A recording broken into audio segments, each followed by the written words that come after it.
24 घंटे। वो आज अल्लाह के फजल करम से हमारे आखों के लिए बेटा पैदा हुआ है, इसलिए गाँव के लोगों के लिए खाना खिला रहा है।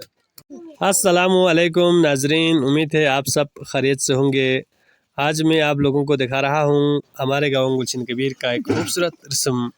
हमारे गाँव गुलशन कबीर में जब किसी को औलाद नरीना होता है तो इस खुशी में पूरे गाँव को खाना खिलाते हैं।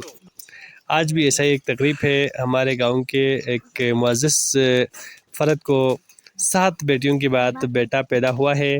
इस खुशी में पूरे गांव वालों को खाना खिलाया जा रहा है। करीबी रिश्तेदार इसके यहाँ पर आकर खाना पकाने की इमदाद कर रहे हैं।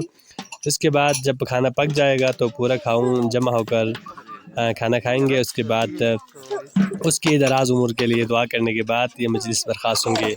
आइए इस खूबसूरत रस्म को देखते हैं। आप लोगों से गुजारिश है कि इस चैनल को सब्सक्राइब